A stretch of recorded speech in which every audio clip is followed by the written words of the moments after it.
Hello, Kinders. We're back for another night of stories. Tonight, the first book is called The Dot. This book is by Peter H. Reynolds. The Dot.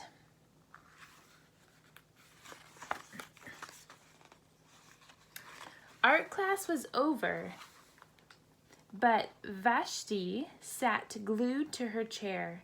Her paper was empty. Vashti's teacher leaned over the blank paper. "Ah, a polar bear in a snowstorm," she said. "Very funny," said Vashti. "I just can't draw." Her teacher smiled.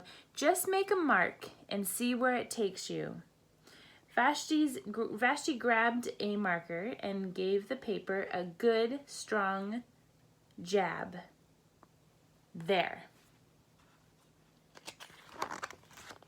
Her teacher picked up the paper and studied it carefully. She pushed the paper toward Vashti and quietly said, "Now sign it." Vashti thought for a moment. Well, maybe I can't draw, but I can sign my name.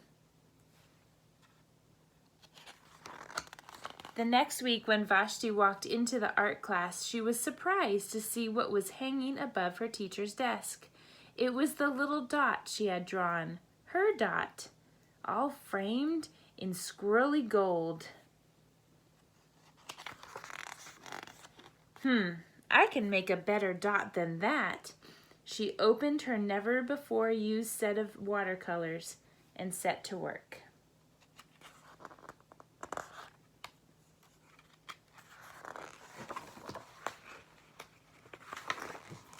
Vashti painted and painted. A red dot, a purple dot, a yellow dot, a blue dot. The blue mixed with the yellow, she discovered that she could make a green dot. Vashti kept experimenting, lots of little dots in many colors. If I can make little dots, I can make big dots too. Vashti splashed her colors with a bigger brush on bigger paper to make bigger dots. Vashti even made a dot by not painting a dot. At the school art show a few weeks later, Vashti's many dots made quite a splash.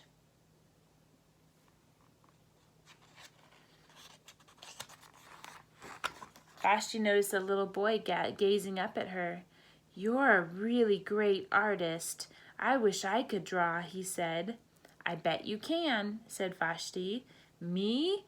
No, not me. I can't draw a straight line with a ruler." Vashti smiled. She handed the boy a blank sheet of paper. "Show me." The boy's pencil shook as he drew his line. Vashti stared at the boy's squiggle, and then she said, "Sign it." That means put your name on it when you sign it. I wonder what's going to happen when the boy signs his name and sees his picture up on the wall. I wonder what's going to happen next. This next book is called Never Ride Your Elephant to School by Doug Johnson, illustrated by Abby Carter. Never ride your elephant to school. This sounds like a silly book. Never ride your elephant to school.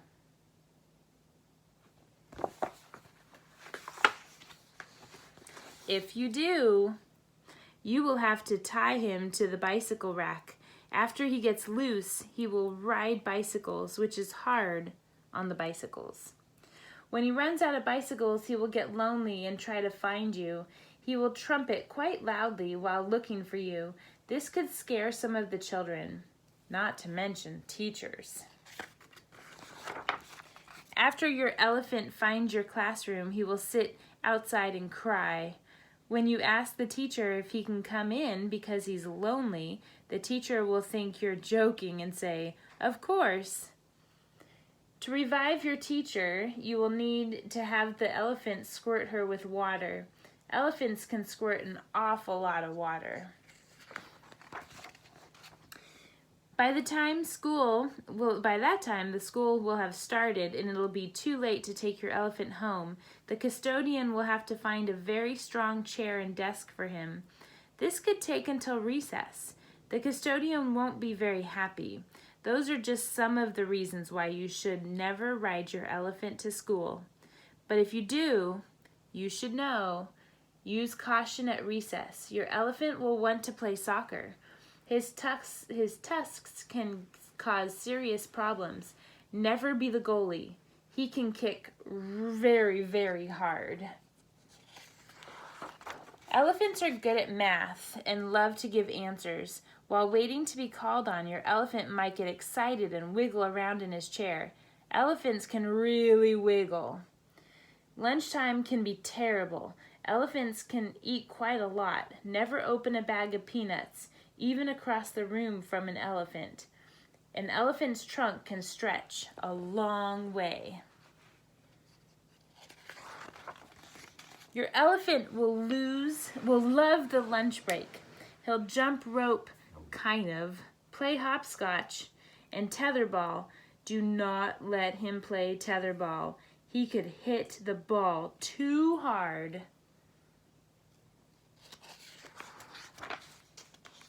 And when your teacher reads a book after lunch, make sure your elephant sits in the back of the room. If he likes the story, he'll get excited and flap his ears. This can cause quite a strong breeze and might give the teacher problems. Sometimes an elephant can be useful. Like when the school bully comes your way, make sure your elephant is just around the corner. That way the bully won't know until it's too late. Or during spelling, if you have a spelling bee, make sure your elephant is on your team. Your team will win. An elephant never forgets. He'll always be very helpful with tidying up. He can blow chalk dust out of the chalk trays. Look out, you might get buried.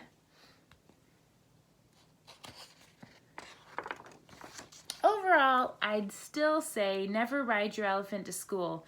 Just think, earthquake drills can be a problem. It'll be hard to get him under his desk. Gym class could be hazardous. He'll want to climb the rope. Just make sure you don't stand too close. The rope might not hold up.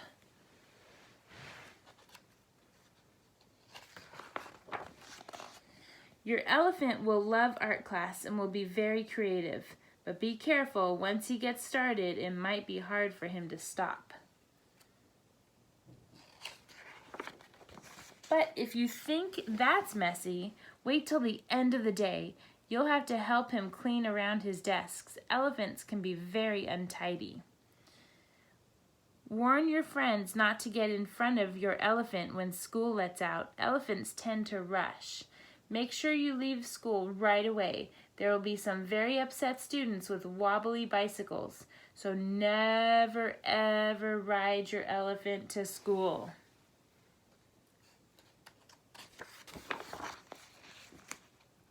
Ride him to the circus instead. And that is the end of Never Ride Your Elephant to School. That's a lot of problems when the elephant went to school. All right, our last book tonight is called Come On, Rain. This book is by Karen Hesse and pictures by John J. Muth. Come on, rain.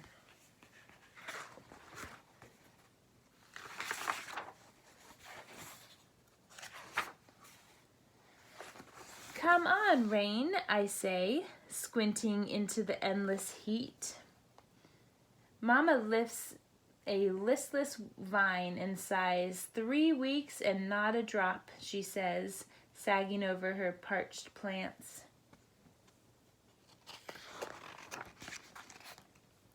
The sounds of a heavy truck rumbles past. Uneasy, Mama looks over to me. Is that thunder, Tessie? She asks. Mama hates thunder. I climb up the steps for a better look. It's just a truck, Mama, I say. I am sizzling like a hot potato. I ask Mama, may I put on my bathing suit? Absolutely not, Mama says, frowning under her straw hat. You'll burn all day out in this sun. Up and down the block, cats pant. Heat wavers off tar patches in the broiling alleyway. Miss Grace and Miss Vera bend, tending beds of drooping lupins. Not a sign of my friends Liz or Rosemary, not a peep from my pal Jackie Joyce. I stare over at the rooftops, past chimneys, into the way off distance, and that's when I see it coming. Clouds rolling in, gray clouds, bunched and bulging under the purple sky.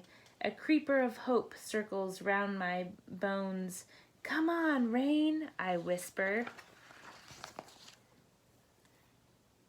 Quietly, while Mama weeds, I cross the crackling dry path past Miss Glick's window. Glancing inside, I hurry by. Miss Glick's needle sticks in her phonograph, playing the same notes over and over in the dim, stuffy cave of her room. The smell of hot tar and garbage bullies the air as I climb the steps of Jackie Joyce's porch. Jackie Joyce, I breathe, pressing my nose against her screen. Jackie Joyce comes to the door, her long legs like 2 brown string beans sprout from her shorts. It's going to rain, I whisper. Put on your suit and come straight over. Slick with sweat, I run back home and slip up the steps past Mama. She's nearly senseless in the sizzling heat, kneeling over the hot rump of a melon. In the kitchen, I pour iced tea on top of a tall glass. I aim a spoonful of sugar into my mouth and then a second into the drink. Can you get some tea, Mom? Got you some tea, Mama, I say, pulling her inside the house. Mama sinks into the kitchen chair and sweeps off her feet. Sweat trickles down her neck and wets the front of her dress and under her arms. Mama presses the ice-chilled glass against her skin. Aren't you something, Tessie, she says. I nod smartly. Rain's coming, Mama, I say. Mama turns to the window and sniffs. It's about time, she murmurs. Jackie Joyce in her bathing suit knocks at the door and I let her in. Jackie Joyce has her suit on, Mama, I say. May I wear mine too? I hold my breath, waiting. A breeze blows the thin curtains into the kitchen, then sucks them back against the screen again. Is there thunder? Mama asks. No thunder, I say. Is there lightning? Mama asks. No lightning, Jackie Joyce says. You stay where I can find you, Mama says. We will, I say. Go on then, Mama says, lifting the glass to her lips and takes a sip. Come on, rain, I cheer, peeling out of my clothes and into my suit, while Jackie Joyce runs to get Liz and Rosemary. We meet in the alleyway. All the insects have gone still. Trees sway under a swollen sky. The wind grows bold and bolder, and just like that, rain comes.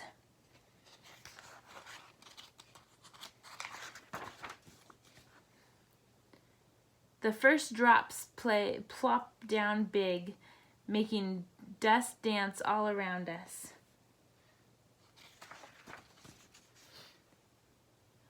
Then a deeper gray descends and the air cools and the clouds burst and suddenly rain is everywhere. Come on, rain, we shout.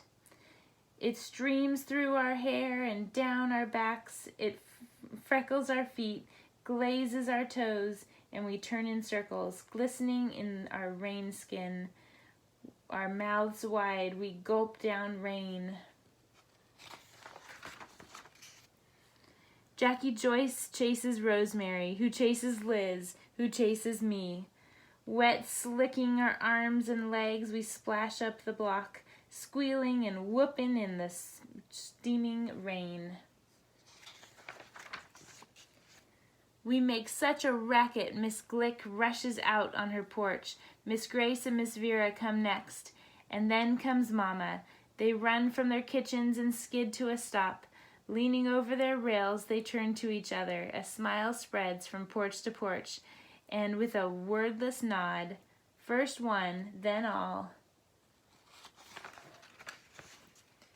they fling off their shoes, skim off their hose, tossing streamers of stockings over their shoulders. Our bare-legged mamas dance down the steps and join us in the fresh, clean rain, while the music from Miss Glick's phonograph shimmies and sparkles and streaks like night lightning. Jackie Joyce, Liz, Rosemary, and I, we grab the hands of our mamas. We twirl and sway them, tramping through puddles, romping and reeling in the moisty green air. We swing our wet and wild-haired mamas till we're all laughing under trinkets of silver rain. I hug Mama hard, and she hugs me back. The rain has made us new. As the clouds move off, I trace the drips on Mama's face. Everywhere, everyone, everything is misty limbs springing back to life. We sure did get a soaking, Mama, I say, and we head home, purely soothed, fresh as dew, turning toward the first sweet rays of the sun. And that is the end of Come On Rain. Wow, they got a nice rainstorm. It was so hot in the beginning of the book. They really needed that rain to play in, didn't they? All right, Kinders. I hope you sleep well in your beds. I hope you have a wonderful night. Have sweet dreams, and I'll see you next time.